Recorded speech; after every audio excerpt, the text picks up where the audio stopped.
फातिमा की रानी माँ, प्रभु यीशु की माँ, आसरा तू ही है माँ।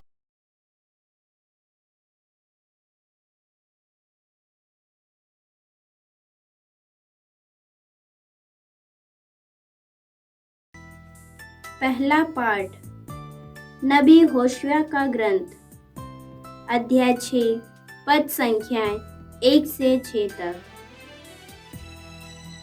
आओ हम प्रभु के पास लौटे। उसने हमको घायल किया, वही हमें चंगा करेगा। उसने हमको मारा है, वही हमारे घाव पर पट्टी बांधेगा। वह हमें 2 दिन बाद जिलाएगा, तीसरे दिन वह हमें उठाएगा और हम उसके सामने जीवित रहेंगे। आओ हम प्रभु का ज्ञान प्राप्त करने का प्रयत्न करें। उसका आगमन भोर की तरह निश्चित है। वह प्रभु को सींचने वाले हितकारी वर्षा की तरह हमारे पास आएगा। हे इफ्राइम, मैं तुम्हारे लिए क्या करूं? हे यूदा, मैं तुम्हारे लिए क्या करूं? तुम्हारा प्रेम भोर के कोहरे के समान है, ओस के समान जो शीघ्र ही लुप्त हो जाता है। इसलिए मैंने नबियों द्वारा तुम्हें घायल किया, अपने मुख के शब्दों द्वारा तुम्हें मारा है, क्योंकि मैं बलिदान की अपेक्षा प्रेम और होम की अपेक्षा ईश्वर का ज्ञान चाहता हूँ। प्रभु की वाणी। ईश्वर को धन्यवाद।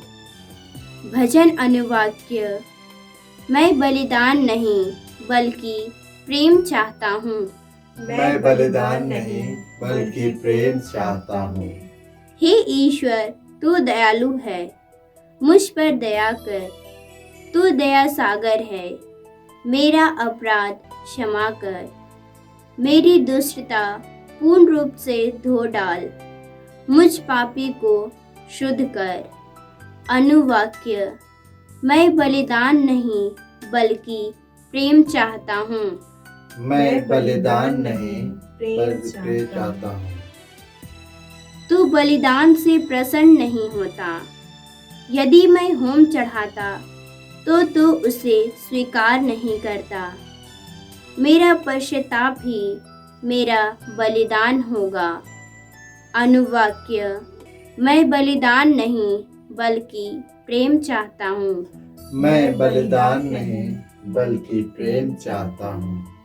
हे प्रभु, सियोन पर दया दृष्टि कर। तू यरूशलेम की चार दीवारी फिर बनवा। तब तू योग्य बलिदान, होम तथा पूर्णाहुति स्वीकार करेगा। अनुवाक्य। मैं बलिदान नहीं बल्कि प्रेम चाहता हूँ। मैं बलिदान नहीं बल्कि प्रेम चाहता हूँ। जय घोष। अपना हृदय कठोर ना बनाओ, प्रभु की वाणी पर ध्यान दो। प्रभु आप लोगों के साथ हो और आपकी आत्मा के साथ। संत लूकस के अनुसार पवित्र सुसमाचार। हे प्रभु, तेरी महिमा हो। अध्याय 18 और संख्याएं 9 से 14 तक। कुछ लोग बड़े आत्मविश्वास के साथ अपने को धर्मी मानते और दूसरों को तुच्छ समझते थे। यीशु ने ऐसे लोगों के लिए यह दृष्टांत सुनाया। 2 मनुष्य प्रार्थना करने के लिए मंदिर गए, एक फरीसी और दूसरा नाकेदार। फरीसी तनकर खड़ा हो गया और मन ही मन इस प्रकार प्रार्थना करने लगा, हे ईश्वर, मैं तुझे धन्यवाद देता हूँ कि मैं दूसरों की तरह लोभी अन्यायी, व्यभिचारी नहीं हूँ और न इस नाकेदार की तरह ही। मैं सप्ताह में 2 बार उपवास करता हूँ और अपनी सारी आय का 10वांश चुका देता हूँ। नाकेदार कुछ दूरी पर खड़ा रहा। उसे स्वर्ग की ओर आंख उठाने तक का साहस नहीं हो रहा था। वह अपनी छाती पीट पीट कर यह कह रहा था, हे ईश्वर, मुझ पापी पर दया कर। मैं तुमसे कहता हूँ, वह नहीं, बल्कि यही पाप मुक्त होकर अपने घर गया। क्योंकि जो अपने को बड़ा मानता है वह छोटा बनाया जाएगा, परंतु जो अपने को छोटा मानता है वह बड़ा बनाया जाएगा। प्रभु का सुसमाचार। हे क्रिस्त तेरी स्तुति जय हो। यीशु क्रिस्त में प्रिय भाई और बहनों, आज का पहला पाठ होशेया के ग्रंथ से है, अध्याय 6 पद संख्या 1 से 6 तक। इसमें हमने इस प्रकार सुना, आओ हम प्रभु के पास लौटे, उसने हमको घायल किया, वही हमें चंगा करेगा। उसने हमको मारा है, वही हमारे घावों पर पट्टी बांधेगा। वह हमें 2 दिन बाद जिलाएगा, तीसरे दिन वह हमें उठाएगा और हम उसके सामने जीवित रहेंगे। बाइबल पंडितों के अनुसार प्रभु यीशु के बारे में यह भविष्यवाणी है। यीशु मरकर तीसरे दिन जी उठेंगे। प्रभु की इच्छा के अनुसार प्रभु यीशु को मरना है। पुराने व्यवस्था में पुनर्जीवित यीशु के बारे में यह भविष्यवाणी है और यीशु में वह भविष्यवाणी पूरी हो गई है। इसके अलावा ईश्वर का और कहना है कि ईश्वर का आगमन, प्रभु यीशु का आगमन निश्चित है। प्रभु का कहना है उसका आगमन भोर की तरह निश्चित है। वह पृथ्वी को सींचने वाली हितकारी वर्षा की तरह हमारे पास आएगा। तो प्रभु यीशु तीसरे दिन जी उठेंगे, वे स्वर्ग जाएंगे और इस दुनिया के अंतिम में हमारा न्याय करने के लिए यीशु इस दुनिया में आएंगे। उनका आगमन निश्चित है। आगे महत्वपूर्ण बात ईश्वर कहता है, मैंने नबियों द्वारा तुम्हें घायल किया है, अपने मुख के शब्दों द्वारा तुम्हें मारा है, क्योंकि मैं बलिदान की अपेक्षा प्रेम और होम की अपेक्षा ईश्वर का ज्ञान चाहता हूँ। ईश्वर बलिदान नहीं चाहता है, होम बलि नहीं चाहता है। ईश्वर चाहता है कि हम ईश्वर को प्यार करें और एक दूसरे को प्यार करें, ईश्वर के ज्ञान में बढ़ते जाए। ईश्वर की इच्छा यही है कि हम इस दुनिया में ईश्वर की संतान का जीवन बिताए। तो प्रभु यीशु का पुनरुत्थान होगा और उनका आगमन होगा और उनका आगमन के बाद ईश्वर की इच्छा है कि हम लोग ईश्वर के प्रेम से, पड़ोसी प्रेम से बढ़ते जाए और ईश्वर का ज्ञान प्राप्त कर हम स्वर्ग में प्रवेश करें। इस आगमन काल में हम लोग पुनर्जीवित यीशु पर भरोसा रखें, विश्वास रखें और उनके आगमन की तैयारी करें और साथ साथ ईश्वरीय प्रेम में बढ़ने के लिए कृपा मांगे। हम ईश्वर के ज्ञान में विकसित होने के लिए बाइबल पढ़ें। समय समय पर हम लोग चर्च जाकर पश्चाताप कर पाप स्वीकार करें और योग्य रीति से प्रभु यीशु को परम प्रसाद में ग्रहण करें। इसके लिए हम लोग कृपा मांगते हैं। आज के सुसमाचार में हमने सुना कि कुछ लोग बड़े आत्मविश्वास के साथ अपने को बहुत बड़े मानते थे और दूसरे लोगों को तुच्छ समझते थे। ऐसे लोगों के लिए प्रभु यीशु ने एक दृष्टांत सुनाया। दो मनुष्य प्रार्थना करने के लिए मंदिर गए। एक फरीसी था, दूसरा नाकेदार। फरीसी तन कर खड़ा हो गया और ईश्वर के सामने डींग मारा, अपने की प्रशंसा की, अपने को बड़ा समझाया।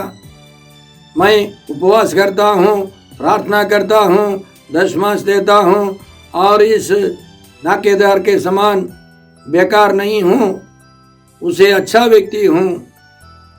लेकिन नाकेदार बहुत दूरी पर खड़े होकर वह विनम्र होकर पश्चाताप करते हुए कहने लगा, ईश्वर मुझ पापी पर दया कर। उसको स्वर्ग की ओर देखने तक हिम्मत नहीं थी। और यीशु अंतिम में कहते हैं, वह नहीं, यही पाप मुक्त होकर आनंद से, खुशी से अपने घर चला गया। और यीशु इस दृष्टांत का निष्कर्ष निकालते हैं, जो अपने को बड़ा मानता है वह छोटा बनाया जाएगा, परंतु जो अपने को छोटा मानता है वह बड़ा बनाया जाएगा। बाइबल की शुरुआत से ईश्वर यह प्रकट करता आया है कि वह दीन दुखियों पर, नम्र लोगों पर अपनी कृपा दृष्टि विशेष रूप से रखता है। उदाहरण के लिए यशायाह नबी के ग्रंथ अध्याय 66 में पद संख्या 2 में हम लोग इस प्रकार पढ़ते हैं, ईश्वर का कहना है, मैं उन लोगों पर कृपा दृष्टि करता हूँ जो विनम्र और पश्चातापी हैं, जो श्रद्धा से मेरी वाणी सुनते हैं। ईश्वर ने अपने नबियों के द्वारा समझाया कि विनम्र लोगों पर ईश्वर की कृपा दृष्टि बनी रहती है। संत मत्ती के सुसमाचार की शुरुआत में प्रभु यीशु के पर्वत प्रवचन में उनका कहना है, धन्य है वे जो अपने को दीनहीन समझते हैं, स्वर्गराज उन्हीं का है।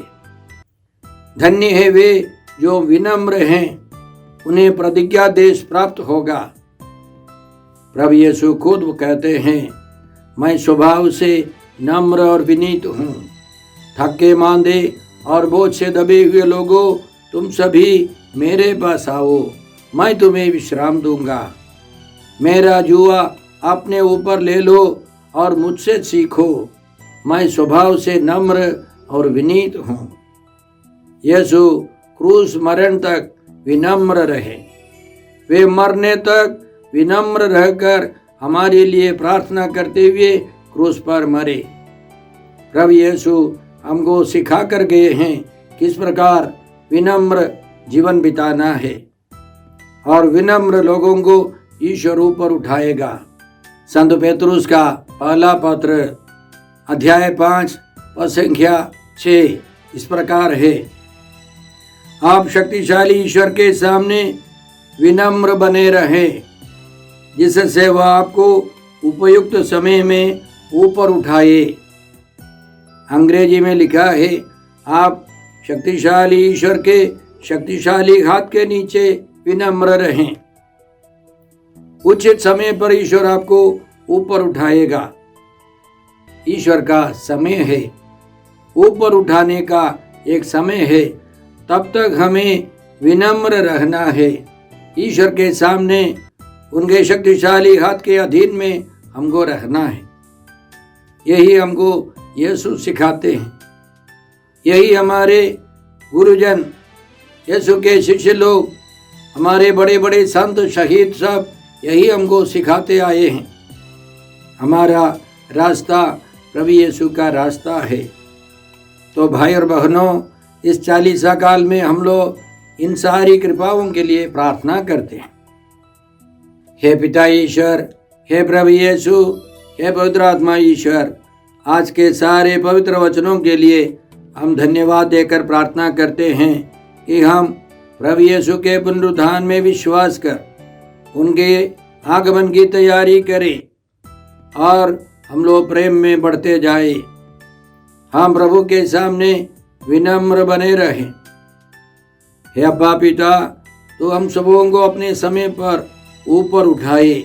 हम यह प्रार्थना करते हैं प्रभु क्रिस्त के द्वारा।